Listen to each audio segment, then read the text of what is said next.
to the channel and welcome back to another UFC fight prediction video. In this video, we'll be predicting UFC Fight Night. We'll be predicting the 4 card of fights for UFC Fight Night, Dawson versus Green.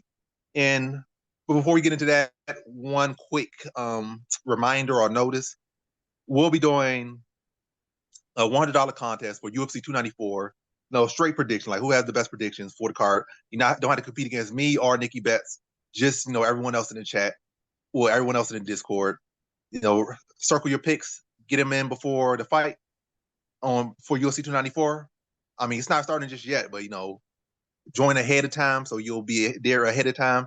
So it's not a case you're trying to scramble to join, just already being there. But yeah, it'll be held in Discord. I'll drop a link below to the Discord. The Discord is free, as I will say 100 times. So people are thinking like, I got to pay to join Discord. You don't have to pay to join Discord. You just pay if you want to see my picks and my predictions. Well, not my predictions, my bets. You already see my predictions. You already see my picks, but you want to see my bets and how that's going, and that's what you pay for. But you just want to join and see some free picks and other stuff. Post your own picks or do stuff, your own bets and stuff. Then that's what that's for. But the Discord is free, and I think it will always be free. And that's what I can say right now. I can't guarantee nothing else, but as far as I would say, I think there's 99.9% chance that Discord, at least just joining, is always going to be free. So it's free to join Discord. I'll drop the link. The contest is going to be about predictions, not bets, not this, not that, just purely predictions. It's not method or round. It's purely off who you circle. Then maybe I might do a tiebreaker. It's a tie. Like I both got 7 picks out of 12 or 8 picks out of 12 or 12 of 12 or something like that. But yeah, it's gonna be a simple thing. Just circle your bets. Circle your picks, drop them in the chat or the Discord, and I'll tell you where to drop and all that stuff. I'll give you all this stuff, when the time comes or when it's coming upon the time to enter your predictions. And yeah, I'm gonna walk y'all right through it. Simple competition, bragging rights and money on the line. And yeah, simple as that. If you're interested, the link will be below. Just get in there ahead of time. Get in Discord ahead of time. So you're not scrambling late trying to join in the week of or the day of when you're supposed to be dropping your predictions, trying to win that $100. So that's also now into the predictions while you're here. This is why you are here, and now you're gonna get why you are here. So the first fight on the card we have in the women's flyweight division, we got Montana De La Rosa versus JJ Aldrich, and high for butters from right here. I'm going average confidence, JJ Aldrich to beat Montana De La Rosa. And I just think it's a style matchup. Montana De La Rosa to this point, she's been a decent wrestler, decent mid, low-level fighter at this weight class. But when you look at her record, most of her competition that she has beaten, it has not been the best. And when you look at all the people she has beaten, she has never really beaten a fighter who stylistically does well against her. She's fought fighters who have stylistically struggled, either just been mediocre or have struggled against wrestling. Ariane Lipsky, probably her best win to date now, aged well. Lipsky got wrestled by Molly McCann at one point and got wrestled by Calderwood at one point. So at that point, Lipsky wrestling was definitely suffering. I think she still probably had issue in the wrestling department. But again, the simple thing is Montana De La Rosa stylistically wise does well against people that had wrestling deficiencies or, not the best takedown defense. And JJ Aldrich has shown solid takedown defense. She has shown the ability to do well against grapplers. Her issue has mostly been against better strikers. And Montana De La Rosa is not the better striker. She's not this elite talent. And she's on a 2-fight losing streak. So it's like she doesn't have momentum. She doesn't have this great youth advantage. And I just feel like she lacked the power to really be able to give respect to get her wrestling going. I think JJ Aldrich will outstrike her to a decision victory here. So yeah, that's my prediction. So in this one, I got JJ Aldrich via decision. Now over to NickyBets. Yeah, I'm leaning the other way with this one. I think both have great talents in their respected areas. JJ Aldrich as in striking, and Montana De La Rosa in her ground game. She's, like you said, she's lost 3 of her last 4, but they were the skilled opponents. She opened as a dog, and now she's the favorite. And JJ Aldrich won 3 of her last 5. However, I'm going to be taking the original dog in this one. I think Montana gets it done over 1.5, or Montana by decision. And I only think that because I don't think JJ Aldrich can withstand the pressure of Montana De La Rosa's grappling. I do think you brought up a lot of good points. It's kind of making me second guess my pick, but this one's been close the whole time. It's been, a pick 'em pretty much the whole way through. So in this one, I got Montana De La Rosa either over 1.5, I think is a fair bet, or Montana De La Rosa by decision. All right, I like it. Now to our next one. Let me see. Wait a second. Our next one we have in the flyweight division. Now we got in the men's flyweight division. We got Johnny Munoz Jr. versus Aoriqileng in high this one right here. I'm going average confidence. Johnny Munoz Jr. to beat Aoriqileng. I just feel like Aoriqileng is just a zombie punching bag. He just comes forward, doesn't really have much other skills, and I think Johnny Munoz Jr. will fully exploit that. He already fought a fighter like this, and I say forgetting his dude's name. I just did a quick pick not too long ago, and I already got dude's name. But Ladovic Shalinian is another forward walking punching bag. At least Queeling does a little bit more punches and probably had a little bit more power and more of a reason to do that. Shalinian, they had no power. He just was a walking forward punching bag with no purpose behind his zombie punching bag style. At least Queeling got a punch, some oomph to his punches. But I think Johnny Jr. is clearly the better overall fighter. And I think he'll fully exploit the fact that Queeling is using his face as a punching bag, and I'll land him, I'll value him. And at time mixing takedowns when needed to maybe get some space or get some take away from his pressure a bit, take some time off that pressure and mix it up against him. And I think he should win a decision victory over Aoriqileng. So in this one, I have Johnny Munoz Jr. via decision. Now over to Nicky Betts. Yeah, Aoriqileng lost 3 of his last 5. His ground game sucks. His hands are nasty though. He can knock people out for about 5 to 10 minutes. Under 1.5 is his play if you wanted to play him in this one. But Johnny Munoz Jr. His striking ability sucks, but his ground game is nasty. So I think he can exploit Aoriqileng's aggression and his power in by maneuvering through his strikes, and Johnny Munoz Jr. can get him down and probably submit him. It's a lot closer because of their abilities to handle situations like Aoriqileng's striking and Johnny Munoz Jr.'s ground game. So I do think it's close, but I definitely think Johnny Munoz Jr. wins this one pretty easily. So in this one, I got Johnny Munoz Jr. I say by decision. All right, cool. Now on to our next one. We have in the women's strawweight division, we got Kanako Murata versus Vanessa Demopoulos. And how I feel about this one right here is I'm going Kanako Murata, low confidence to beat Vanessa Demopoulos. And it's really not even fully about Murata just being good or anything like that, which he really isn't.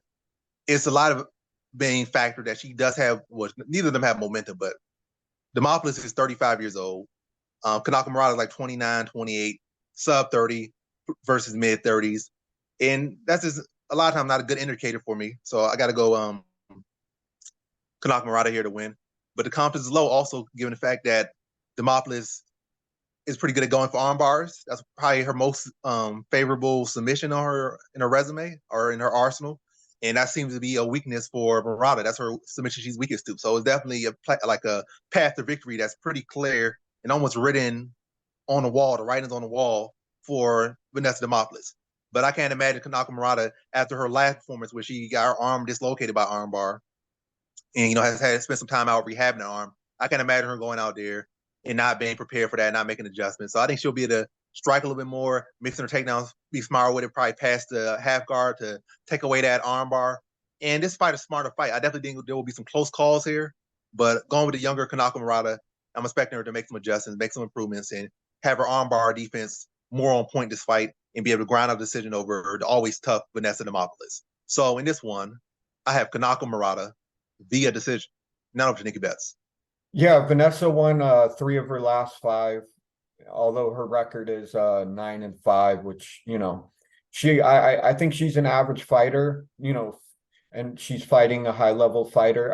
I do think Kanako in her prime was really really a good fighter in her respected area. So I think that Kanako has the ability to get the job done. She's minus 380 for a reason. She's won 4 of her last 5, but hasn't fought in 4 years, like King of Crackdown said. But she is an animal. I could easily take the money line for Kanako, probably parlay it with something else. I do think it's an average confidence by decision. She'll get it done. So in this one, I got Kanako by decision. All right, cool. Now to our next one, we have in the flyweight division, we got Nate Maness versus Matus Mendoca. And how I feel about this one right here.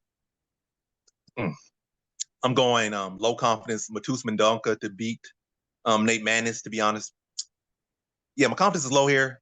It's really kind of feeling like a Bedoya type fight. Well, it's not feeling like that, but I feel inkling that it could go that way. Because I feel Matus Mendoca, he looked, matter of fact, he didn't really look okay. It's just that Bashara just really just took his time with him and didn't really commit to a finish. That's his style. He not really a guy that's going to go for a finish like he's there.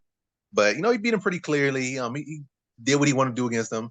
And it's not like Mendoca really showed anything good in that fight, really. But he looked good in his Contender Series fight. But again, he was going against a guy who hadn't fought in a long time, probably been inactive his whole career. And yeah, he starched that guy. But yeah, to sum it up, I'm all over the place. But I just feel like Mendoca, he's the better fighter. But so far, it's not so much proven behind that. Nate Maness side, he would start off pretty well in his UFC career. He definitely had some rough patches, like, he looked like he was losing this fight. Then he came back and won with Luke Saunders, like he was losing that fight, then he won. What's his name? Other fighter, he was fighting him, he was losing, he was getting a drop, then he came back, won. And then his other his like 2 losses are to, Khabib fighters, like, Umar Nurmagomedov and I forget the other fighter name, but he lost to some good fighters. He didn't lose to no scrubs, to be honest. He looked bad in some wins at some points, but as far as losses, one, he got destroyed him, but against Umar Nurmagomedov, he at least kind of held his own. He went to a decision. It wasn't competitive, but he held his own. He didn't make him give an easy fight. So you can't just write Nate Maness off and just bust just yet. And going with Mendoca, who hasn't proven anything yet, it's like kind of hard to really put any confidence in, but I do think he is the better overall fighter, and that's getting to the prediction. I think he'll take advantage of the fact that Maness is like 6'2", fighting at flyweight, and be faster, be more fluid, be more fresh versus a guy that's going to be that tall and drained out at that weight class. And I think he'll be faster, quicker, land heavy shots. And Mendoca does pack power, so going into a fighter who's draining himself to fight his weight class, I think his chin will be a little bit compromised. And I think Mendoca's fully going to capitalize on that. I think he catches him in the second round and finishes him in the second round. So in this one, I have Matus Mendoca via second round TKO. Now up to Nicky Betts. Yeah, I clearly agree. I think Nathan Maness is a good fighter. I think Matus Mendoca is also a great fighter. Nathan Maness 14-3, won 3 of his last 5, and I think this is a very competitive fight. Both possess skills that should be respected by each fighter. Matus is a shoot box fighter, and I like that. I'm leaning towards Matus for the same reason that his teammate showed up against Manel Cobb. They're not going to just lay down and be beaten. And I know that happened with Charles Oliveira with the Islam fight, but Nathan Mann, like you said, he did fight Umar Nurmagomedov, so it's not like you can just write him off completely. I think it's a pretty low medium confidence level of Matus getting it done. I agree he gets it done in the second round. I don't know how, but I'll probably say by submission. So in this one I got Matus Mendoca via second round submission. All right, nice. Now to our next one, we have in the women's strawweight division, we got Karolina Kowalkiewicz versus Diana Belbita. And how I feel about this one right here is I'm going low confidence Karolina Kowalkiewicz to beat Diana Belbita. Yeah, really, when you could try to angle Diana Belbita in this one, you really can only throw out that she's younger. She's like 28, 29 versus 37-year-old Karolina Kowalkiewicz. But when you look at the skills themselves, like she doesn't really have the power. She's not the more technical striker. Her grappling is abysmal.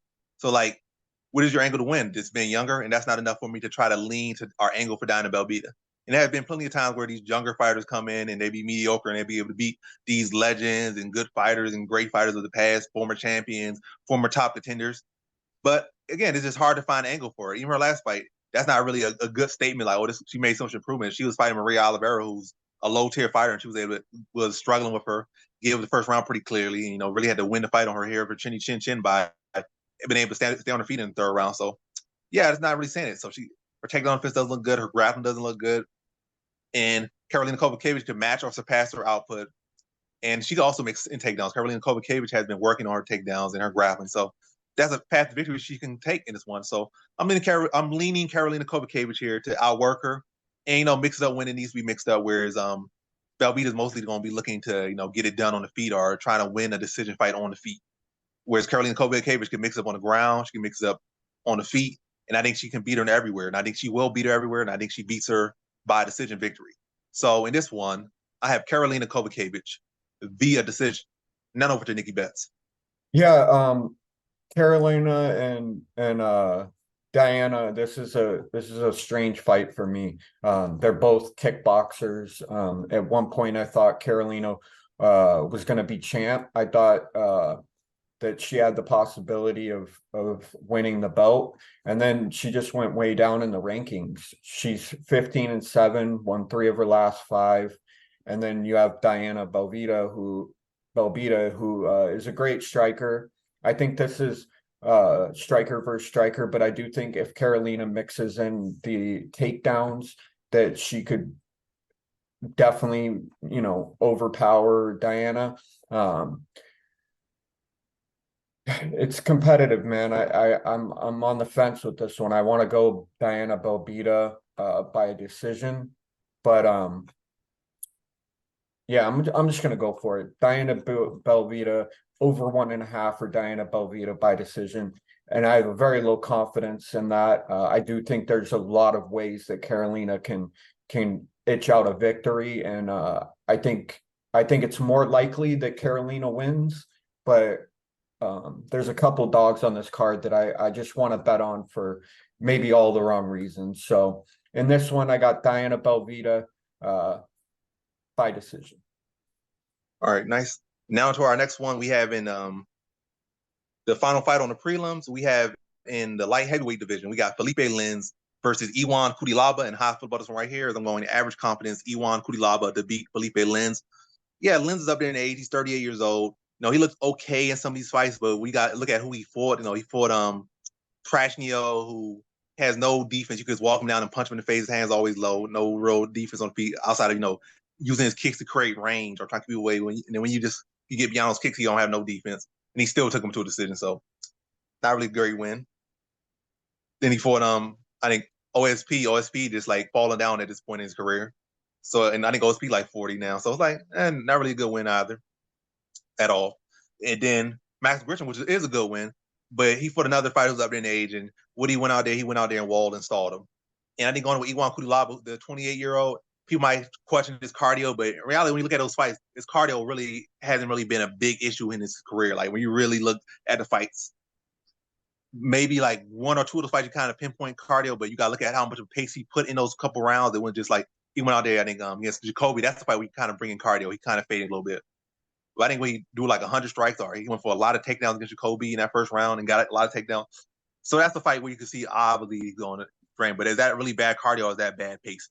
Now going in with a 38-year-old guy who supposed to be a BJJ black belt, but hasn't really shown any exceptional BJJ throughout his career. Now I'm not expecting him to show any exceptional BJJ here. I think the younger Iwan Cutelaba in a fresher light heavyweight versus a guy who fought a lot of his career at heavyweight, I think Kutelaba's gonna be able to push a pace that Felipe Lins is gonna be able to keep up with. I think he'll be the better wrestler, and I think he'll be the one who will wear down Felipe Lins, and I think he grounds out a decision over Felipe Lins. I think he outpaces him, outworks him, outlasts him, and beats him in a decision victory. So in this one, I have Iwan Cutelaba via decision. Not over to TNickyBets. Yeah, this is another fight I'm on the fence on. Felipe Lins 17-5. He's won 3 of his last 5. He's got great striking and power. Like you said, he was at heavyweight. So it gives him an upper hand in fighting with a lot of weight on him and utilizing that weight to get finishes and stuff. To me, his takedown defense is average, but I guess he has 100% takedown defense, and that seems like a fallacy. I don't believe that. I don't think that he's defended every single takedown that's ever been put on the man while he was in the UFC. And then we have Ian Cutelaba, 17-9, won 2 of his last 5, and I think that's what's leaning me towards Felipe Lins in this one. Ian Cutelaba has wild strikes, he has wild takedowns, he burns his gas tank in under 1.5, and then things can change from there. I think the first half is probably going to belong to Ian Cutelaba, and then the second half to Felipe Lins, even though like you said, I think there's like a 10-year discrepancy in their age, which the older person usually shouldn't. Like Tim Means, the fight with Tim Means, I thought he was going to win, and for the same reasons I think Felipe wins this one. I got him over 1.5 or inside the distance. I think I'm probably going to bet both fighters in some form or fashion, where I'm going to make enough money to be happy either way. I think both fighters can get it done inside the distance, and I think both fighters can win. But in this one, I got Felipe Lins, either late second round, early third round, stoppage. I don't know how, but that's my guess. Probably knockout, but yeah, I'll probably bet both fighters in this one, just because there's ways for each fighter to win. I guess if you got Felipe Lins in the second round to win or the third round to win, on top of betting his money line, you could get plus 700 or plus 1,000. I saw that somewhere. I forget where it was. So I think those are definitely ways you can get a good bargain for your money. So in this one, I got Felipe Lins, second or early third round TKO. All right, nice. Now to our next one, we have in our first fight on the main card in the featherweight division. We got Bill Algeo versus what's his name? Alexander. Yeah, I was about to say I had his name backwards, but Alexander Hernandez. Anyway, featherweight division, Bill Algeo versus Alexander Hernandez. Confidence level average for Bill Algeo to beat Alexander Hernandez.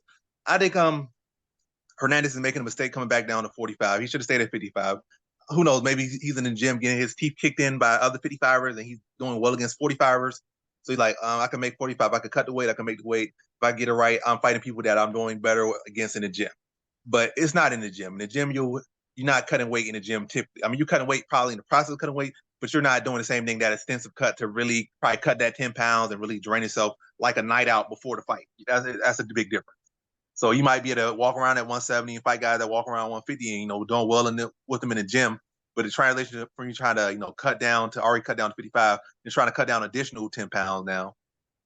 Yeah, it's not really working out for you. And I think his last fight was last fight at 45 is going to probably be how similar this looks. Bill Algeo might not have the best takedown defense, but he could get right back up. And Hernandez is not like some cardio fiend, especially not at 45, where he's going to be able to take him down relentlessly every single time he gets up and hold him down for 10 or 9 minutes or 15 minutes of that fight. And I think Bill Algeo is going to make him work the whole time.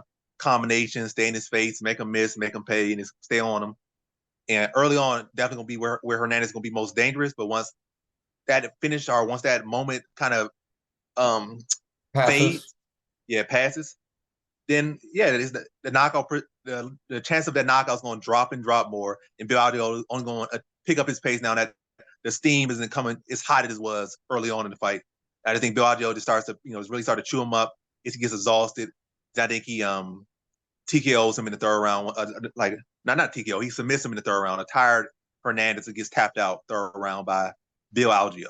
So in this one, I got Bill Algeo via third round submission. Now on to Nicky Betts. Yeah, I think this is another competitive fight for all the reasons that you said.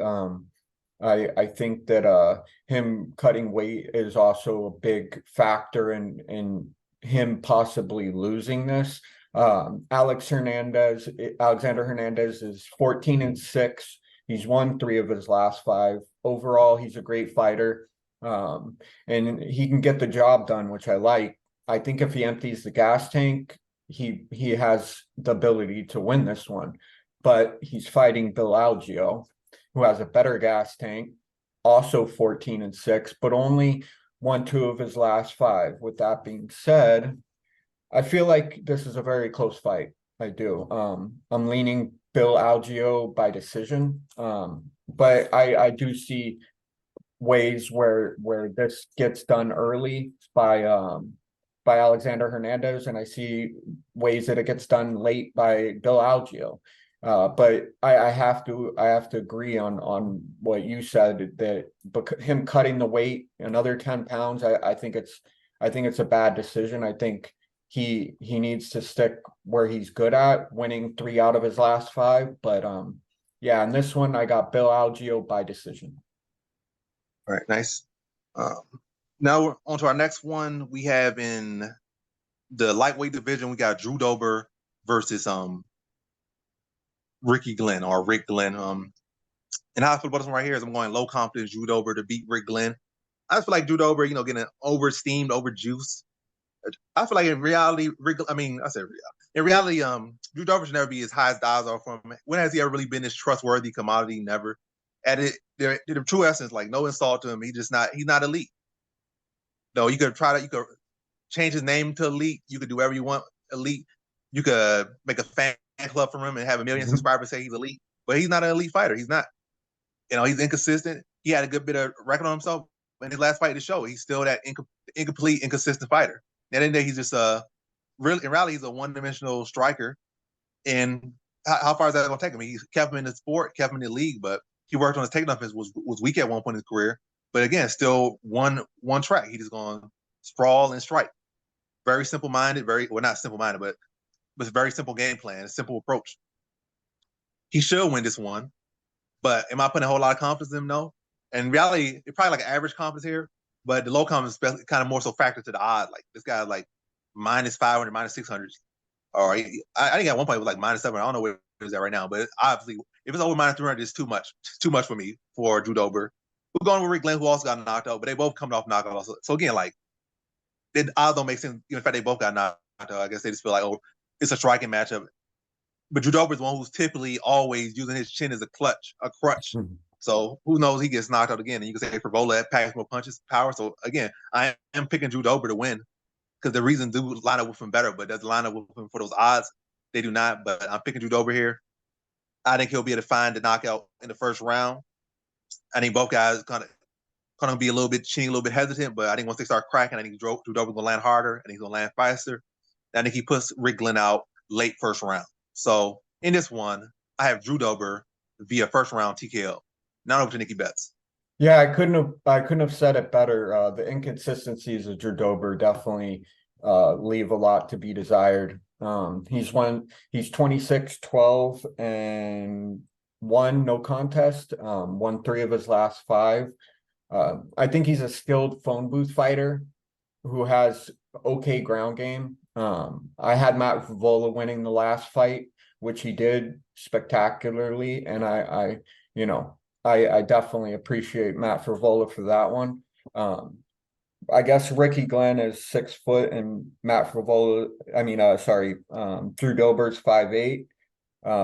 And Ricky Glenn has a 40.5-inch leg reach, and Drew Dober only has 35. So I could see if Ricky Glenn can get his legs in there, I could see him possibly doing something that could, like the leg kicks per se. If he spams the leg kicks, he could break down the ability of Drew Dober to possibly take him down, or possibly, not be able to move as well. But I think Drew Dober's going to get in there. I think he's going to, he's going to throw punches and bunches. He's going to find a way to maneuver through, the 3 or 4 inches of height that Ricky Glenn has on him. Ricky Glenn, he's 22-7. He's 2-2 in the UFC. Also, he's a great striker. I just feel Drew Dober is bigger, better, faster, and stronger in all those areas. In this one, I got Drew Dober by decision, but I think you're on point. I think he could easily take 4 to 10 hits to the head that look like it's going to knock him out and find Aoriqileng's chin and put him out. So I have a very low confidence in this one as well, just because of the inconsistencies of Drew Dober. But I do got Drew Dober by decision in this one.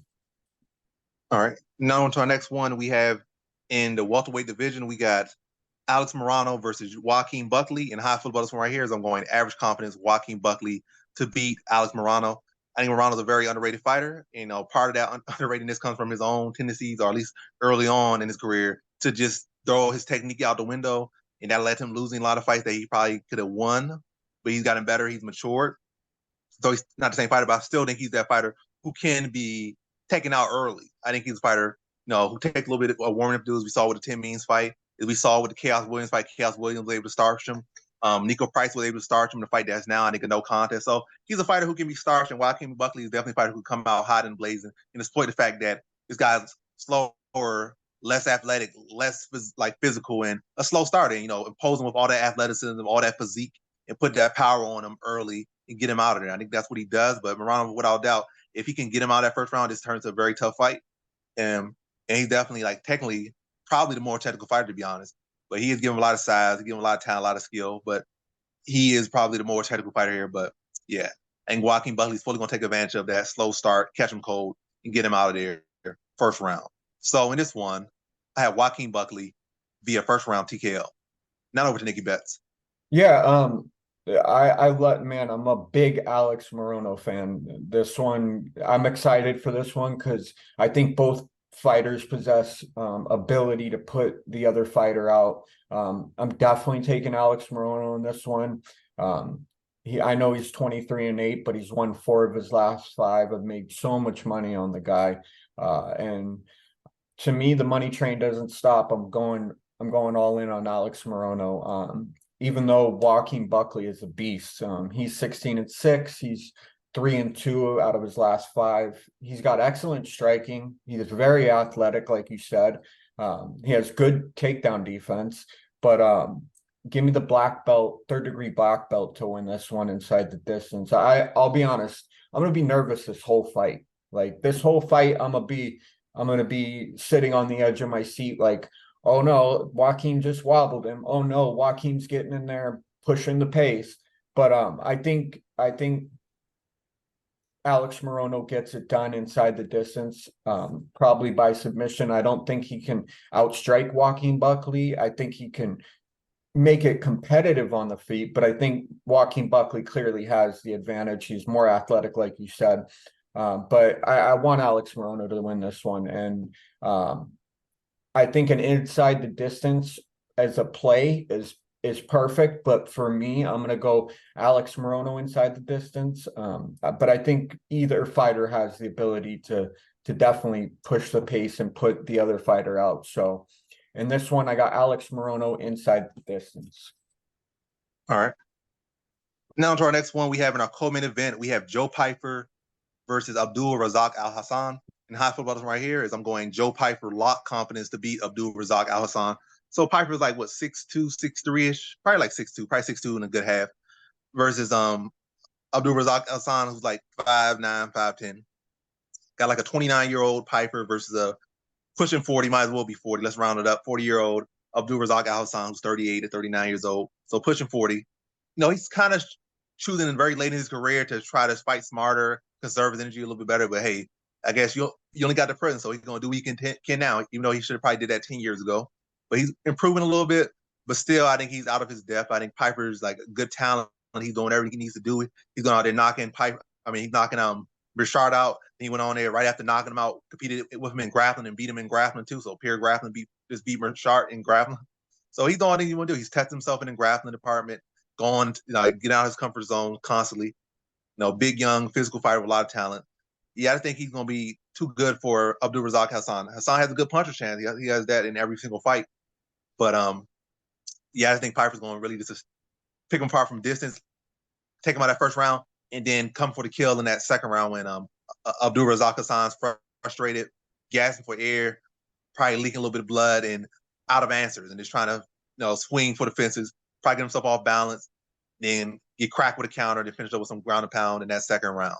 So in this one, I have Joe Pyfer via second round TKO. So in this one, I got Joe Pyfer via second round TKO.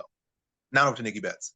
Yeah, I completely agree. I think Joe Pyfer is the lock. There's no need for his wins or losses. I know he snapped his arm in half like that happened pretty recently with another fighter, but he's another cash cow for me, like Alex Morono, even at 450, minus 450. I'll definitely parlay him so that I can get a better price on what I'm betting. But I'll probably at this point put 10 units on each guy, Alex Morono and Joe Pyfer. And then I'll probably do a parlay. I'll only make $200, but I think that $200 is a lock, like you said. I don't think there'll be any issues for Joe Pyfer. I think he's progressing naturally in his respective space. He's not moving up too quickly in opponents. I think Gerald Meerschaert, that win was clearly, him showing his dominance and his ability to push the pace and move fights to places where he wants to be. But Abdul Razak Alhassan, he's from Ghana. I like that. I have a few friends from Ghana. He's 12-5, won only two of his last five. All around, I believe he's a great fighter. I also believe he pushes the pace a little bit and makes Joe Pyfer work for the win. But I got Joe Pyfer knocking him out or TKOing him. I don't know when. I don't know if it's the first round, the second round. Probably not the third round. I would say the first two is pretty reasonable. So I think you could go Joe Pyfer first round. I think you could go Joe Pyfer second round, and I think you'll hit pretty easily. So in this one, I got Joe Pyfer either late first round, early second round TKO. All right, nice. Now onto our main event. We have in the lightweight division, we got Grant Dawson versus Bobby Green. And how I feel about this one right here is I'm going to average confidence Grant Dawson to beat Bobby Green. I think with this one, average confidence is definitely not too far removed from when Grant Dawson had that lackluster performance or that struggle performance against Aoriqileng that was a draw. But he since had a rebound fight against Demir Magulov. Took a big step up. Like he had a struggle fight. Then he destroyed Jerry Gordon, and then he took a big step up and fought Demir Magulov and just tooled him for 15 minutes. So, he has since shown he's made up for that performance. Like went out there, worked on his cardio, took that as a motivation. What you should do in either a loss, bad win, or a draw. Anytime you have a bad performance, that's what you should do. It shouldn't be sulking, shouldn't be making excuses. Just go back to the drawing board, get better, train hard, and fix the mistakes you made and get better. And that's what he did. So I'm going to pick him to win, and I'm going to give him average confidence. Like I said, if it was not for what he did, it'd probably be a low confidence here. But the fact that, he's been doing the right thing, I like that mentality coming to a 5-round main event. Definitely going to be a lot of concerns, given Bobby Green can definitely, test him on the feet and does got a wrestling background himself. And he definitely can, put him in a Aoriqileng type situation, if not worse. But again, I feel like Grant Dawson has passed that test, improving upon that area. And I think he's prepared to wrestle Bobby Green for 25 minutes as needed. But I do think he gets it done in distance. I think it's like a third round submission for Grant Dawson. I think early on, Bobby Green will be hard to find and really hard to corral and get that takedown on him. But I think he'll be able to eventually exploit Bobby Green's low hands, maybe get him against the cage, trying to roll and move his head. And kind of, get his head stuck, get stationary at one point. Bobby Green does make some mistakes, does get a little bit stagnant, get a little bit stiff at times with his head movement against the cage. I think that's when Grant Dawson's probably going to fake a takedown, catch him with an overhand, drop him, and that will help him get his first takedown. Then that will open the floodgates for the other takedowns. And then he's going to wear on Bobby Green. The takedowns will become easier as the fight goes on. The control will increase. And the amount of time he keeps on the ground, pure takedown will increase. Starts to drop ground and pound on him and really wear him down over the course of the first two rounds. Then third round kind of got to tire Bobby Green. And he's going to start to unload more and be more comfortable with his own strikes in that third round on a, tired, worn Bobby Green that has carried him for 2 rounds. And then after getting the respect on the feet, he's going to go right back to his wrestling, swoop him up, drag him to the ground, heavy ground and pound, get Bobby Green to give up his back, take his back, rear naked choke, third round, Grant Dawson. So in this one, I got Grant Dawson via third round submission. Now over to Nicky Betts. Yeah, Grant Dawson, man, he's definitely gained my respect after that fight as well. He's 21-1 to Bobby Green's 30-14.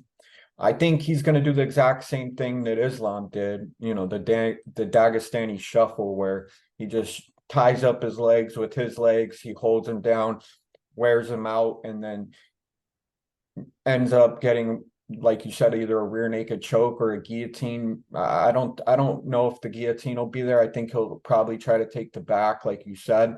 Bobby Green, he's a solid fighter.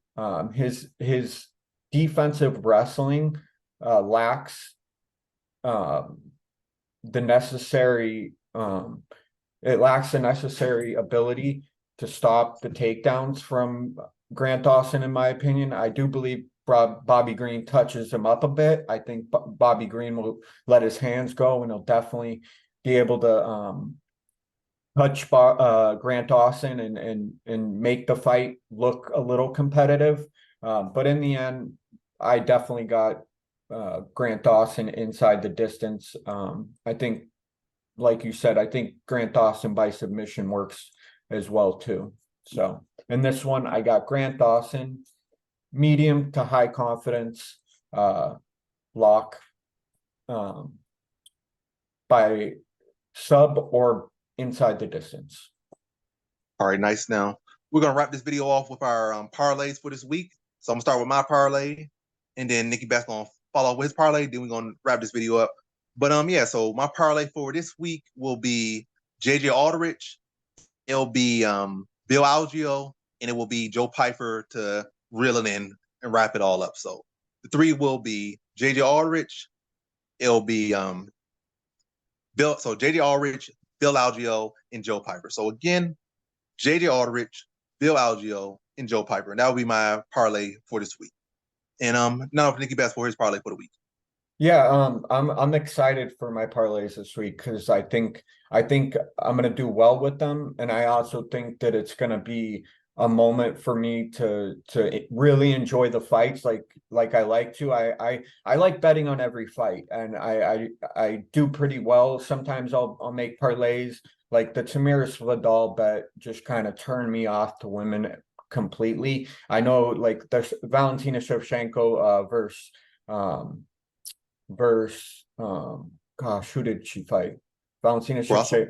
Yeah, Alexa Grasso. I think it proves that it's not that I don't love women. It's just it's hard for it to be reliable and bet on women. So I'm gonna do what I practice, what I preach, and stay away from women betting. I might here and there give a bet that I think might be, you know, a pretty good shot at winning, but all these I have a pretty good confidence in. I got Alex Morono by submission.